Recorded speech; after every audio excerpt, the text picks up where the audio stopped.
नमस्कार। विश्व न्यूज 24/7 में आप सभी को सुस्वागतम, खुशामदी। दर्शक, मैकमास्टर विश्वविद्यालय की शोधकर्ताओं ने जीवन का प्रथम 3 वर्षों के दौरान 6 प्रमुख कारकों की पहचान की है जो दक्षिण एशियाई बच्चे में मोटापे के विकास को महत्वपूर्ण रूप से प्रभावित करता है। ये निष्कर्ष माता-पिता, स्वास्थ्य सेवा प्रदाताओं और नीति निर्माताओं के लिए मूल्यवान मार्गदर्शन प्रदान करता है, जो इस जनसंख्या में बाल मोटापे की समस्या से निपटना चाहता है, क्योंकि इस जनसंख्या में पेट की चर्बी का स्तर अधिक होने, कार्डियोमेटाबॉलिक जोखिम बढ़ने और मधुमेह होने की अधिक संभावना होती है।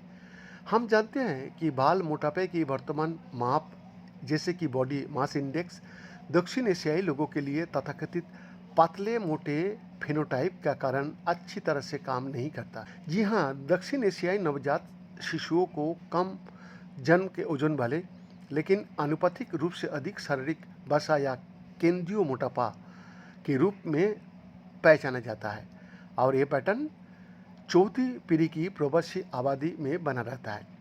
अध्ययन की पहला लेखक और मैकमास्टर में चिकित्सा विभाग में सहायक प्रोफेसर सैंडी अजाब ये कहता है।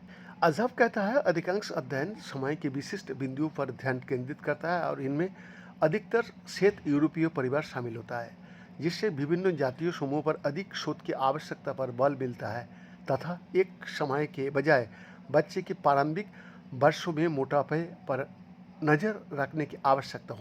10 अप्रैल 2025 को जामा नेटवर्क ओपन में प्रकाशित अध्ययन में 900 से अधिक बच्चों का विश्लेषण किया गया और मोटापे से जुड़े 6 परिवर्तनीय कारकों की पहचान किया गया।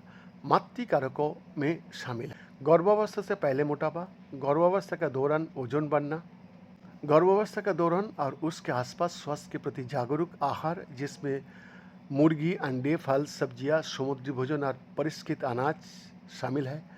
दक्षिण एशियाई शिशु या बच्चे का जीवन के प्रथम 3 वर्ष में इन कारकों के संपर्क में आना मोटापा के निम्न स्तर से जुड़ा है। 12 महीना या उससे अधिक समय तक स्तनपान, दैनिक शारीरिक गतिविधि में वृद्धि, स्किन पर बिताए जाने वाली समय कम हुआ।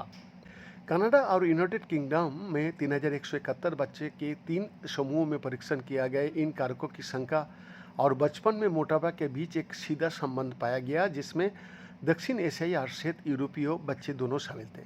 शोधकर्ताओं का प्रस्ताव है कि नैदानिक और सार्वजनिक स्वास्थ्य सेटिंग्स में बच्चे को जोखिम वाले लोगों की पहचान करने और बचपन में मोटापा को रोकने में मदद करने के लिए हस्तक्षेप को लक्षित करने के लिए इन कारकों का एक संयुक्त स्कोर दिया जाता है।